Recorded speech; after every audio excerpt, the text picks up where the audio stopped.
이제 한 절씩 함께 들어가면서 말씀 봉독과 더불어서 은혜를 받겠습니다. 할렐루야. 네, 서로 한번 축복하시죠. 눈길에 오시느라고 애쓰셨습니다. 또 한번 축복하세요. 절대로 넘어지지 마세요. 네, 넘어지기만 했다 봐라 그냥. 이 주위에 우리 마리아 귀한 찬양 너무 감사합니다. 박수 한번 해주셔요. 눈이 와도 너무 많이 왔어요. 그죠?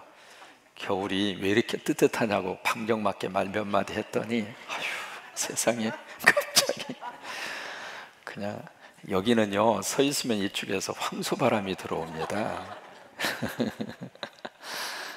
어쨌든 추위에 감기 걸리지 마시고 또 눈길에 조심조심 정 안 되면 꼭 비닐로 하나씩 들고 다니셔요. 그래서 걷는데 미끄러우면 그냥 타고 다녀요. 그냥 타고 다니셔서 절대로 넘어지지 않았으면 좋겠습니다. 창세기 7장과 8장이 다루고 있는 것이 홍수 이야기입니다.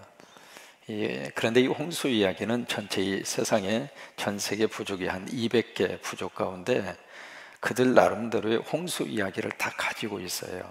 그래서 지금 한 200개 부족 속에 그들 속에 있는 홍수 이야기가 한 270개 정도 됩니다. 각자 나름대로 이제 홍수에 대한 이야기의 내용들을 각 부족마다 가지고 있는데 그 홍수 이야기 가운데에서도 가장 정확하고 가장 먼저 기록된 것이 노아 홍수 이야기입니다. 그러면 이 7장과 8장이 노아 홍수 이야기를 길게 다루고 있는데 도대체 이 노아 홍수의 심판은 왜 일어날 수밖에 없었는가? 왜 하나님이 이 세상을 홍수를 통해서 심판하고자 하는 생각을 가질 수밖에 없었는가? 그 이유가 사실은 가장 중요하거든요. 창세기 6장으로 가서 보십니다. 그 이유를 성경이 이제 밝혀주고 있죠. 창세기 6장 2절입니다. 사실 이것 때문에 이제 하나님께서 이 세상을 노아로 심판할 생각을 가지게 됐는데 6장 2절에 보시면 같이 한번 읽으실까요? 하나님의 아들들이 사람의 딸들의 아름다움을 보고 자기들이 좋아하는 모든 여자를 아내로 삼은지라.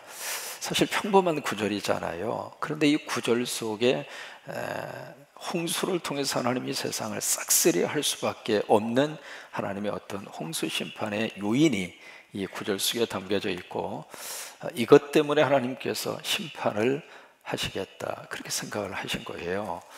그러면 여기 2절 말씀에 뭐 때문에 그런 건가? 여기 이제 하나님의 아들들이라고 하는 단어가 나옵니다. 복수잖아요. 그냥 하나님의 아들 하면 예수 그리스도를 의미합니다. 예수님은 그냥 하나님의 아들이시잖아요. 그래서 The Son of God, 하나님의 아들 하면은 예수님을 의미하는데 여기서는 복수를 쓰고 있거든요. The Sons of God, 하나님의 아들들이라고 하는 뜻이에요. 그럼 여기서 말씀을 하고 있는 하나님의 아들들이 누구인가? 이제 그 사람들을 찾아가기 위해서 그 앞으로 가서 보시면은 4장으로 가서 보세요. 4장 26절입니다. 4장 26절 셋도 아들을 낳고 그의 이름을 에노스라 하였으며 그때의 사람들이 비로소 여호와의 이름을 어떻게 했죠? 불렀어요. 그럼 여기서 하나님의 아들들은 누구를 말을 하느냐면 하나님의 이름을 불렀던 셋의 후예들입니다. 그 셋의 후예들을 지금 우리 식으로 말하면 누구를 말하느냐면 성도를 말합니다.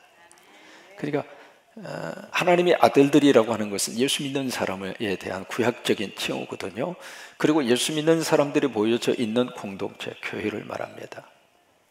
그런데 여기에 성도들이거든요. 예수 믿는 사람이고 하나님 믿는 하나님의 거룩한 자녀들인데 이 자녀들이 어떻게 됐는가? 사람의 딸들의 무엇을 보고 지금 자기들이 좋아하는 여자를 아내로 삼았느냐면 아름다움을 보고. 그러면 여기 사람의 딸들이다 그렇게 이야기하고 있잖아요. 이 사람의 딸들은 다른 사람을 말하는 것이 아니라 예수 그리스도가 없는 불신앙인들을 그렇게 표현을 하고 있거든요. 그러니까 하나님의 자녀들이 다시 말하면 이렇게 해석할 수 있습니다. 성도들이 함께 해서는 안 되는 사람들을 취해서 가정을 꾸리고 결혼 관계가 이루어진 거예요. 근데 여기에 자기 아름다움을 보고 그렇게 표현하고 있잖아요. 아름다움을 보고 자기들이 좋아하는 사람. 그러니까 자기들이 좋아하는 사람, 자기들에게 이익이 될 만한 사람, 자기들에게 뭔가 도움이 될 만한 사람, 그런 사람들을 취해서 결혼을 하고, 그런 사람들과 더불어서 가정을 이룩하고, 그런 사람들과 더불어서 그들의 문화 속에 함께 빠져 들어가게 됐다는 거예요. 그러면 왜 이것이 노아의 홍수의 심판의 빌미를 제공할 수밖에 없었는가? 여기에 중요한 포인트가 있습니다. 뭐냐면 하나님의 자녀들이 무너지면 이 세상은 소망이 없습니다. 다시 말하면 하나님의 이 세상을 향한 하나님의 소망은 딱 하나입니다. 교회입니다. 교회가 하나님의 소망입니다. 교회가 하나님의 이 세상에 대한 모든 것을 구원시키고 이 세상에 대한 하나님에 대하는 교회입니다. 그래서 교회를 하나님께서 지금까지 붙들고 계시거든요. 그 내용을 우리에게 보여주고 있는 것이 요한계시록이에요. 요한계시록 2장과 3장에 보시면은 거기에 소아시아 지역에 있었던 7개 교회를 쭉 소개를 하면서 거기에 7별과 7금 촛대라고 하는 단어가 나오잖아요. 그 7별을 붙잡고 계시는 분이 누구냐면 예수님이에요. 예수님이 7별을 딱 붙잡고 계세요. 그 7별이 누구냐면 7교회의 사자다, 그렇게 표현하잖아요. 그 사자는 목사만 붙들고 있다, 그 말이 아닙니다. 7교회의 성도들을 예수님이 붙잡고 계시는 거예요. 여러분들을 주님이 붙잡고 계시는 거예요. 다른 것을 붙잡고 있는 게 아니거든요. 예수님이 세상을 붙잡고 있는 거 아니에요. 세상의 어떤 경제인을 붙잡고 있는 것이 아니라 예수님이 붙잡고 계시는 분은 7교회의 별들이에요. 사자들이라 이 말이죠. 성도들이다, 그 말이에요. 그리고 7금 촛대 사이를 주님이 이렇게 다니고 있거든요. 7금 촛대라고 하는 것은 7교회를 말합니다. 그 이야기는 바로 이 세상에 가장 하나님께서 기대를 하고 희망을 두고 있는 것은 교회다, 바로 그 이야기예요. 그런데 여기 창세기 6장 2절에서 그 교회가 무너집니다. 교회가 세속화된 거예요. 결국 이것이 노아의 홍수를 불러 일으킬 수밖에 없는 요인이 됐습니다.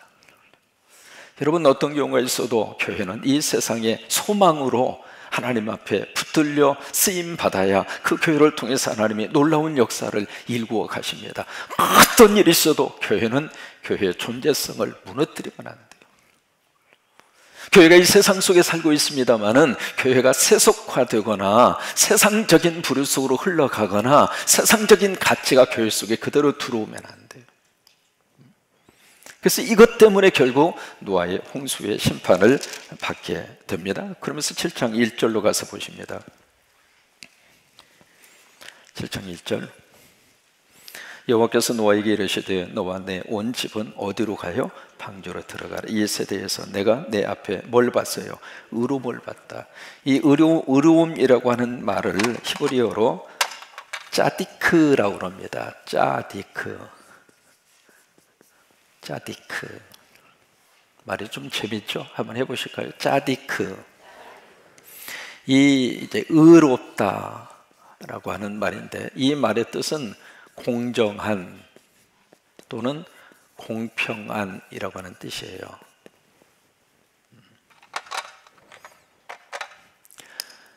하나님이 노아를 보시면서 뭘 봤느냐면 노아 속에 짜디크가 있는 것을 봤어요. 다시 말해서 노아 속에 공평하고 공정한 것이 있다고 하는 것을 보게 된 거예요. 그러면 노아 속에 공정하고 공평한 것이 바로 무엇이었을까? 무엇이 공정하고 무엇이 공평한 분이었을까? 누구였을 것 같아요? 하나님이죠. 그러니까 그 당시에 모든 사람들 속에 짜디크가 없었어요. 그러니까 그 당시에 모든 사람들 속에 하나님이 없었는데 노아 속에는 하나님이 계셨단 말이에요. 그러니까 하나님의 눈에 하나님이 보인 거예요. 참 이게 놀라운 영적인 신비잖아요. 다시 말해서 예수님이 있는 사람을 봅니다. 내가 예수 믿으면 예수님이 어디 있어요? 여기 있잖아요. 그러면 내 안에 예수님이 계시면 내 안에 계시는 예수님을 누가 봐요? 예수님이 보신단 말이에요. 참 이것이 영적인 놀라운 신비거든요. 그러니까 은혜 받은 사람은 은혜를 땡기게 되어져 있는 것처럼 내 안에 예수가 있는 사람은 예수님이 자꾸 땡겨지는 거예요. 그래서 참 그 영적인 법칙이 유유상종이라고 그러잖아요. 그래서 은혜를 사모하는 사람은 은혜를 사모하는 사람끼리 모이게 되어져 있어요. 기도를 열심히 하는 사람은 기도를 열심히 하는 사람끼리 모여져 있고, 새벽에 은혜 받은 사람은 새벽에 은혜를 받는 사람끼리 모여져 있고, 또 하나 시험 든 사람은 시험 든 사람끼리 모여져 있어요. 그래서 서로 시험지 가지고 와서, 아니 나는 50점짜리 시험 받았다고, 나는 90점짜리 시험지 받았다고. 그래서 시험 든 사람은 시험 든 사람끼리 모이게 되어져 있습니다. 참 묘한 그런 원리를 가지고 있는데, 하나님께서 이 세상에 많은 사람들 속에서 딱 하나, 노아 속에 짜디크가 있는 걸 봤어요. 노아 속에 하나님이 있는 걸 본 거예요. 그래서 여기 1절 말씀에, 그래서 여호와께서 노아에게 이르시되 너와 내 온 집은 방주로 들어가라. 이 세대에서 내가 내 앞에 의로움을 내가 보았음이니라. 그러니까 이 짜디크, 이 노아, 의로운 사람은 노아 한 사람인데, 그 노아 때문에 그의 가족이 함께 살아요. 여러분, 가정 속에 기도하는 한 사람이 있으면은 그 사람 때문에 가정이 삽니다. 나 한 사람의 영적인 은혜가 내 전체 가족에게 영향을 미치는 거예요. 그러니까 노아 한 사람 속에 하나님이 있으니까 그 노아와 그의 아내와 그리고 세 아들들과 그리고 그의 자부들까지, 그래서 모두 합쳐서 몇 명이죠? 8명. 그 8명 모두 속에 짜디크가 있었던 것이 아니라, 그들 속에 의로움이 있었던 것이 아니라, 의로움을 가진 사람은 딱 한 사람, 노아였어요. 근데 그 노아를 통해서 노아의 가족들 전체까지도 하나님의 은혜가 영향을 미친 거예요. 2절을 봅니다.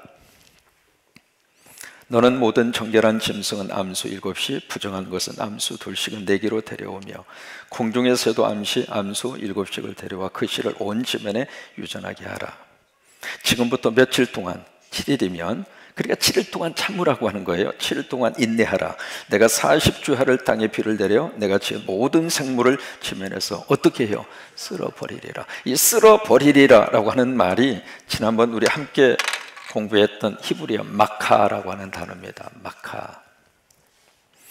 온 지면에 있는 모든 것들을 쓸어버리리라. 마카. 그 이야기는 지운다는 이야기예요. 지운다.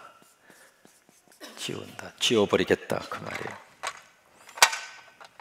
그러면 하나님께서 이 세상의 모든 것을 다 창조하신 하나님이 그것을 마카, 지워버리겠다. 왜 지워버릴까? 서로 쓰고 싶어서. 지우는 데 목적이 있는 것이 아니에요.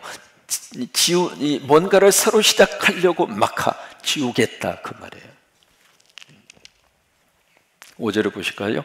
노아가 여호와께서 자기의 명하신 대로 다 어떻게 했죠?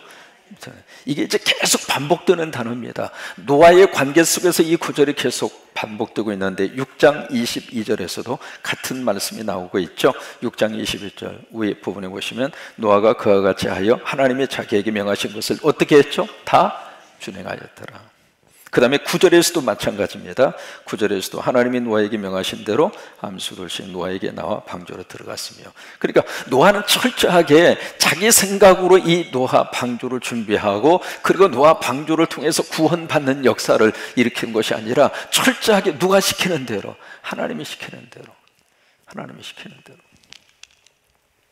6절, 홍수가 땅에 있을 때에 노아가 600세라. 노아는 아들들과 아내와 며느리들과 함께 홍수를 피하여 어디로 갔어요? 방주로 들어갔고, 여기 지금 1절에서도 너와 내 온 집은 어디로 들어가라? 방주로 들어가라. 그 다음에 7절에서도 아들들과 아내와 며느리들과 함께 홍수를 피하여 어디로 들어가고? 방주. 여러분, 방주는 누구일까요?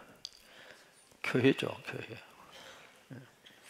그러니까 이 세상에서 우리가 피할 수 있는 장소는 방주예요. 그러니까 방주로 들어가야 우리가 살 수 있어요. 여러분, 교회에 대해서 여러 가지 부정적인 이야기 참 많이 해요. 왜? 이 세상에 완벽한 교회 없습니다. 교회를 두 가지로 보거든요. 첫째는 보이는 교회와 보이지 않는 교회. 첫째, 보이는 교회.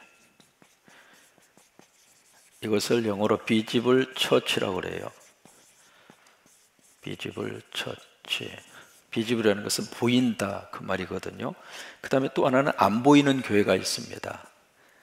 안 보이는 교회를 invisible church라 그래요.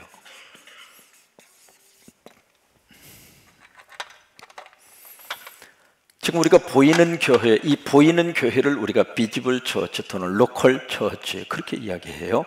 우리가 지금 보고 있는 모든 이 교회들은 보이는 교회입니다. 다 눈으로 다 보이잖아요 지금. 그런데 안 보이는 교회가 있어요. 인비지블 처치. 우리가 눈으로 보이는 이 보이는 모든 교회들은 완벽한 교회 없어요. 다 흠이 있습니다. 왜 그럴까요? 그 교회를 구성하고 있는 우리들 자체가 완벽하지 않아요. 여러분 지금 우리 가운데 완벽한 사람이 있으면 양말 벗고 일어나 보세요. 다 부족하거든요. 여러분 목사도 얼마든지 부족하거든요. 저라고 완벽할 것 같아요? No, 절대로 그렇지 않아요. 그러니까 목사부터 시작을 해서 이 보이는 교회 비지블 처치로 구성하고 있는 모든 구성 멤버들이 완벽하지가 않아요. 우리는 하나님께서 아직도 우리를 만들고 계시는 공사 중이에요. 아직 공사가 완성된 게 아니거든요. 천국 가야 완성이 돼요. 아직은 다 공사 중이에요 지금. 그래서 이것도 저것도 잘못되고 이것도 저것도 아직 미완성품의 그런 모습이란 말이죠. 그러다 보니까 넘어질 수도 있고, 그러다 보니까 부족한 모습을 보일 수도 있고, 그러다 보니까 실수할 수도 있고, 그러다 보니까 약속을 하고 잊어버릴 수도 있고. 어느 목사님이 결혼식 주례 약속을 했는데 결혼식 주례를 잊어버렸어요. 그래가지고 아무리 기다려도 목사님이 안 오니까 전화를 했죠. 전화를 하니까 목사님이 웬일로 전화했냐고. 그러니까 이분이 완전히 뒤로 나자빠져 버린 거죠. 세상에 자기 딸 결혼식인데 결혼식을 약속을 하고 목사가 잊어버린 거예요. 근데 이제 그분이 참 이해가 참 바다같이 넓은 이해심을 가지시고, 아유, 목사님도 그러실 수 있고 넘어갔어요. 그런데 두 번째 아들 결혼식 때 아들 결혼식 주례를 부탁했는데 또 그 아들 결혼식 주례를 잊어버린 거예요. 그래가지고 그분이 결국 그 교회 나갔을까요? 안 나갔을까요? 어떻게 목사가 그럴 수 있느냐 싶은데 그렇게 실수를 하더라고요. 어느 목사님은요 앞에서 이렇게 주례를 하시다가 원고만 보고 주례를 하세요. 이분은 앞에를 잘 안 보시고, 그래서 준비한 원고만 가지고 쭉 주례를 하시는데 신랑 입장하고 지금부터 누구누구하고 누구누구와 결혼식을 하겠습니다. 한창 진행을 하는데 옆에 지금 누가 입장을 안 했느냐면 신부가 입장을 안 한 거예요. 신랑만 입장을 시켜놓고 결혼식 주례를 시작을 했는데 한참 결혼식 주례를 읽다가 보니까 좀 허전해서 이렇게 보니까 한 사람이 없는 거예요. 그래가지고 찬송까지 부르다가 처음부터 다시 하겠습니다 해가지고 신랑 도로 가라고, 그래가지고 다시 신랑 입장하고 그 다음에 신부 입장하고 서로 시작하고 그런 경우도 있었어요. 또 한 번은 목사 부족한 거 다 한꺼번에 다 이야기하는 게 훨씬 더 나아. 서로 이사한 집에 신방을 갔어요. 이 목사님이, 이건 다 실질적으로 있었던 이야기들이에요. 신방을 갔는데 어떻게 해서 아파트를 장만했어요. 여러분 서울에서 아파트 준비하기가 얼마나 힘들어요. 그래서 이제 목사님이 오셔가지고 처음 그 입주한 감사하는 예배를 드리는데 다 같이 목도합시다. 거기까지는 좋았어요. 다 같이 찬송가 몇 장을 합시다 해서 그 찬송가를 골라서 부른 찬송가가 저 요단강 건너편에 찬란하게 배는 집, 그 찬송을 부르자고 한 거예요. 아니 신혼집에 처음 입주해서 들어간 아파트 감사 예배를 저 요단강 건너편에 찬란하게 펴는 집, 그 찬송을 불렀으니 이 신혼 부부가 얼마나 시험 들었겠어요. 여러분 우리가 지금 섬기고 있는 이 비지블 처치 보이는 교회는 완벽한 교회 하나도 없어요. 목사부터 시작을 해서 모든 성도들이 완성을 향하여 지금 한 걸음씩 가는 것뿐이에요. 전부 다. 근데 이 인비지블 처치라고 하는 교회가 있습니다. 이 교회는 천상교회입니다. 여기가 지상교회라면 여기는 천상교회거든요. 천상교회는 완벽합니다. 아멘. 그러니까 우리가 하나님 나라에 가서 하늘나라에 있는 교회는 완벽해요. 거기는 부족함이 없어요. 왜냐하면 거기에 담임 목사는 차상영이가 아니라 예수님이거든. 그러니까 하늘나라에 있는 교회만 완벽해요. 거기에 가는 모든 성도들은 하나님이 완성해서 하나님의 거룩한 자녀로 완벽하게 하나님이 만드셔서 그 나라로 우리를 데려가세요. 그래서 우리가 지금 섬기고 있는, 우리가 보고 있는 모든 이 보이는 교회, 로컬 처치는 다 부족해요. 전부 다 부족할 수밖에 없어요. 그렇다 하더라도 홍수 시절에 살아남을 수 있는 방법은 방주로 가는 길밖에 없어요. 교회 떠나면 안 됩니다. 여러분 함께 신앙생활 하다가 시험 들 수도 있고 속상할 수도 있고, 어떤 경우에는 어떤 사람하고 이렇게 의가 상해가지고 저쪽에서 오는 것만 봐도 가슴이 막 쿵탁쿵탁 할 정도로 보기 싫은 사람이 없으면 얼마나 좋겠어요. 근데 그런 사람이 생길 수도 있고 그럴 수 있거든요. 여러분 그렇다 할지라도 교회를 떠나면 안 돼. 비행기 타다가 비행기를 이제 탔거든요. 탔는데 비행기 타고 가다가 속상하는 일이 있으면 비행기 그냥 문 열고 뛰어내리면 되겠어요? 속상해도 어디가 있어야 돼요? 비행기 안에 있어야지. 똑같은 원리입니다. 영적으로 우리가 살 수 있는 방법은 방주예요. 방주 안에 있어야 돼요. 넘어져도 방주 안에 있어야 되고, 좀 더디 가도 방주 안에 있어야 되고, 속상한 일이 있어도 방주 안에 있어야 되고, 어떤 일이 있어도 방주 떠나면 안 돼. 방주 떠나면 안 돼.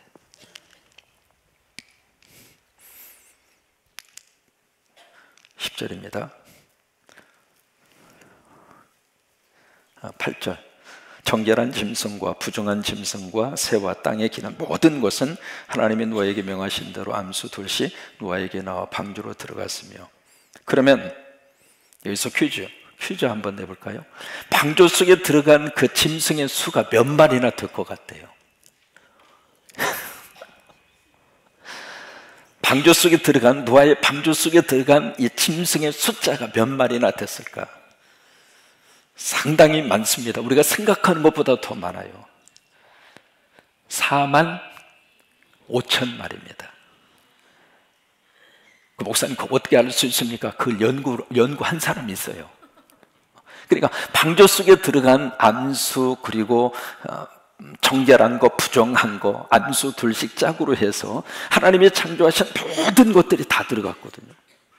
그래서 방주 속에 들어간 이 짐승의 숫자가 4만 5천 마리예요. 그러면 그 중에서 정결한 것이 있고 부정한 것이 있습니다. 그러면 정결한 것은 무엇 때문에 방주 속으로 들어가라고 했을까? 하나님 앞에 제사 드리라고. 제사 때문에 들어간 거예요. 그러면 지금 이 방주 속에 깨끗한 동물만 있는 게 아니거든요. 부정한 것도 함께 있어요. 왜 그랬을까?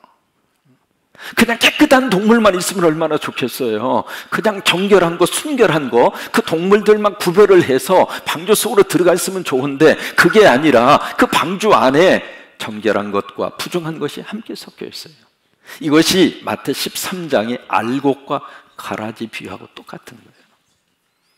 알곡만 있으면 좋겠는데 알곡만 있는 것이 아니라 알곡 속에 가라지가 있단 말이에요. 가라지가. 그럼 우리 생각에는 거기서 마태 13장에서도 그 비유가 나오잖아요. 처음에 이제 알곡만 뿌렸어요. 그런데 보니까 밤에 못된 마귀와 사탄이 와서 가라지를 뿌린 거예요. 자고 나 보니까 가라지가 쑥쑥 자라 있어요. 그래서 이 종들이 말을 합니다. 주인에게. 그럼 우리 가라지가 뽑을까요? 그러니까 뭐라고 그래요? 뽑지 말라. 왜 뽑지 말라고 그래요? 잘못하면 알곡이 다칠까 두려움이니라. 그러니까 가라지 때문에 뽑지 말라 그 말이 아닙니다. 알곡 때문에 그런 거예요. 알곡이 다칠까 두려우니까 하나님께서 그 알곡 때문에 가라지를 손대지 말게 한 거예요. 어느 때까지? 추수 때까지. 추수 때가 되면 가라지를 먼저 거두어서 불타는 곳에, 알곡은 하나님의 곳간으로. 그런 것처럼 이 방주 안에도 정결한 짐승만 구별해서 들어간 것이 아니라 함께 섞여 있어요. 여러분, 우리 교회도 마찬가지입니다. 교회도 마찬가지. 10절입니다. 7일 후에 홍수가 땅에 덮이니 11절 노아가 600세 되던 해 둘째 달 곧 그 달 열일의 날이라. 그날에 큰 기품의 샘들이 터지며 하늘의 창문들이 열려. 이게 지금 두 군데에서 갑자기 문이 열린 거예요. 여기에 큰 기품의 샘들이 터지고 한쪽에서 물이 쏟아지죠. 또 하나 하늘의 창문이 열려서 쏟아지고. 이게 바로 뭐냐면 궁창 위와 궁창 아래가 있거든요. 그러니까 궁창 위의 물과 궁창 아래의 물이 동시에 터진 거예요. 양쪽에서. 12절 40주야를 비가 땅에 쏟아졌다. 여러분 지금 엊그저께 눈 하루 정도 쏟아졌는데도 이 정도로 지금 우리가 불편을 겪고 있는데 40주야 40 밤낮으로 엄청나게 물이 막 비가 쏟아졌다고 생각해 보세요. 어떻게 되는가? 13절 곧 그날에 노아와 그의 아들 셈, 함, 야벳과 노아의 아내와 세 며느리가 다 어디로 들어갔죠? 방주로 들어갔고, 그래서 노아의 의로움 때문에, 여기서 말씀드린 짜디크 때문에, 노아 한 사람의 짜디크 때문에 그의 식구 7명이 같이 구원을 받아서 방주로 들어갔어요. 14절입니다. 그들과 모든 들짐승이 그 종류대로, 모든 가축이 그 종류대로, 땅에 기는 모든 것이 그 종류대로, 모든 새가 그 종류대로. 15절 함께 있죠. 무릇 생명의 기운이 있는 육체가 둘씩 노아에게로 나와 방주로 들어갔으니. 16절 시작.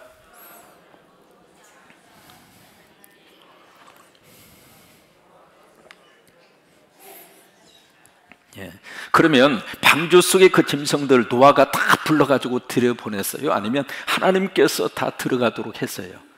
하나님이 다 그렇게 한 거예요. 하나님이. 여러분, 우리 교회에 성도들을 누가 보냈을까? 내가 들여다 놓은 거 아니에요. 하나님이 여기다가 오도록 하신 거지. 내가 누구는 오고 누구는 오지 말고 그거 아니에요. 하나님이 다 불러주신 분들이에요. 여기 오신 여러분 모두가 다 하나님이 불러서 우리 방주, 성광교회 방주 속에 넣어주신 거예요. 옆에 있는 분이 그래서 소중한 거예요. 서로 한번 보시면서 축복하세요. 소중하신 분이십니다. 그리고 16절에 보시면은 거기에 이제 명하신 대로 들어가면 여호와께서 그를 들여보내고 문을 닫으시느니라. 문은 누가 닫았어요? 하나님이 닫으시고. 그러면 여는 것도 하나님이시고 문을 닫는 분도 하나님이세요. 이제 바라기는 우리 성광교회 문을 하나님이 활짝 열으셔서 하나님의 부흥의 문을 열어주셨으면 좋겠어요. 그러니까 한 영혼 한 영혼이라도 하나님이 보내주셔야 우리 교인이 되는 거예요. 그래서 어느 분이 우리 교회에 오셔서 등록을 하시더라도 소중한 분이고 하나님이 보낸 분이고 하나님이 택해서 이 방주 안에 들여보낸 분이거든요. 그러니까 어느 분이 오시든지 간에 묻지 마세요. 뭐 하다 왔느냐고 묻지 마요. 안 물었으면 좋겠어. 안 물었으면.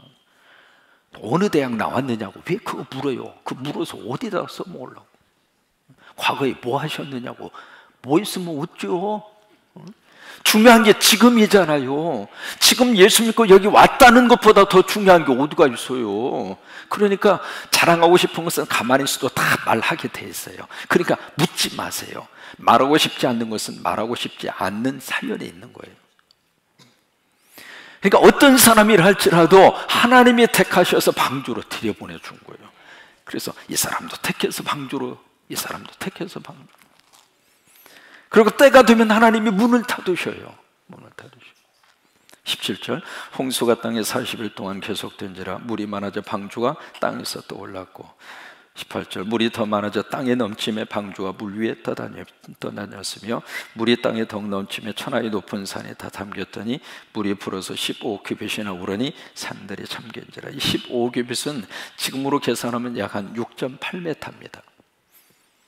그 다음에 21절 땅 위에 움직이는 생물이 다 죽었으니 곧 새와 가축과 들짐승과 땅에 기는 모든 것과 모든 사람이라. 그러면 여기에서 21절에 모든 것이 다 죽었잖아요. 그러면 물속에 있는 물고기가 죽었을까요? 안 죽었을까요? 안 죽었죠. 그죠? 물속에 있는 물고기는 안 죽어요. 물이 많으면 많을수록 물고기는 더 내활개를 쳐요. 그러니까 다른 것은 다 죽었지만은 물속에 있는 물고기는 안 죽었어요. 여러분, 성경에서 말하는 물이란 무엇일까? 물은 성령입니다. 그러니까 지금 노아의 홍수 속에서 살아남은 그 물고기들은 성령 안에 있는 물고기는 안 죽었어요. 성령 안에. 참 놀라운 하나님의 영적인 비밀이죠. 그 다음에 23절 시작. 지면의 모든 생물을 쓸어버리시니 곧 사람과 가축과 기는 것과 공중의 새까지라. 이들은 땅에서 쓸어버림을 당하였으되 오직 노아와 그와 함께 방주에 있던 자들만 남았다. 이게 쓸어버렸다. 이게 마카라고 하는 단어예요. 마카. 네. 이 지면에 있는 모든 것은 다 하나님이 막아 쓸어버려서 지웠어요. 다 지웠어. 지웠는데 딱 하나, 노아와 그의 가족들은 어떻게 했어요? 방주에 있는 사람들만 살아남은 거예요. 그러면 완전히 모든 것을 다 막아 싹 지워버리고 노아와 그 방주 속에 있었던 8명의 가족과 더불어서 하나님이 어떻게 해요? 새로 시작하시겠다 그 말이에요. 시작하시겠다. 여러분, 이것이 심판과 구원에 대한 문제입니다. 여기 마카라고 하는 것은 심판이거든요. 하나님이 다 지워버리시겠다고 하는 것은 하나님의 심판이에요. 그러면 심판당하는 사람의 입장으로 봐서는 참 억울하죠. 왜? 지워버리니까. 마카, 심판을 당하니까. 그러나 하나님의 입장으로서는 이 심판과 더불어서 새로 시작하시겠다고 하는 거예요. 누구하고 시작하시겠는가? 짜디크가 있는 사람하고. 짜디크가. 그러니까 하나님이 있는 사람하고 하나님이 새로 시작하시겠다 그 말이에요. 지금 하나님께서 이 세상을 마카 다 지워버리고 싶을 정도로 이 세상을 심판하신다 할지라도 그 속에서 예수 그리스도가 있는 짜디크가 있는 하나님의 사람과 하나님이 새로 시작하고 싶은 거예요. 그래서 이 심판과 구원은 동전의 양면성을 가지고 있습니다. 동면의 양면성. 그래서 어느 시대든지 하나님은 새로 시작하고 싶은 하나님의 사람들을 하나님이 찾으셔요. 바로 우리 성광교회가 하나님의 눈에 쏙 들어와서 우리 교회와 더불어서 뭔가 하나님이 새로 한번 하셨으면 좋겠어요. 우리 교회와 더불어서 하나님이 다시 한번 새벽을 깨우시게 되기를 바라고, 성령의 불덩어리가 확 하고 임할 수 있게 되기를 바라고, 정말 이 땅에 하나님의 소망은 교회거든요. 이제 그런 하나님의 교회로 우리 교회와 여러분 모두를 하나님이 들어 쓰실 수 있게 되기를 주의 이름으로 축원합니다. 24절을 보실까요? 물이 얼마 동안 땅이 넘쳤어요? 7개월. 7개월 동안 이 방주 속에 있었던 사람들이 얼마나 답답했을까? 그래도 그 답답했지만은 그 방주 속에 있는 그들만이 살림의 복을 받았어요. 그래서 마지막 결론입니다. 늘 우리가 하나 기억해야 될 것이 있어요. 바로 마카 지워버리는 심판입니다. 영국의 로이드 존슨이라고 하는 목사님이 계세요. 강의 설교의 대가입니다. 그 마틴 로이드 존슨 그 목사님이 돌아가시 얼마 전에 제자들이 물었어요. 목사님은 평소에 가졌던 생각 가운데 가장 가슴 속에 인상적으로 품고 있었던 생각이 뭡니까? 그렇게 물어요. 그러자 이 마틴 로이드 존슨 목사님은 그렇게 이야기합니다. 제가 마음속에 가장 깊이 가장 강렬하게 가지고 있는 생각 하나가 있습니다. 그것은 언젠가 내가 하나님 앞에 심판받는다는 사실입니다. 그 생각이 결국 마틴 로이드 존슨 목사님을 그렇게 위대한 하나님의 사람으로 만든 거예요. 그래요. 저와 여러분 언젠가 하나님 앞에 심판받아요. 그러니까 그것을 늘 기억을 하고 언젠가 하나님께서 우리를 심판 자리에서 우리들이 쓸 수밖에 없는데 그 자리에서 정말 하나님의 사람으로 새로 시작할 수 있는 구원의 사람으로, 그렇게 저와 여러분이 홍수 속에서도 다 구원받고 다 방주 속에서 하나님 붙들고 승리하는 여러분 모두가 되시기를 주의 이름으로 축원합니다.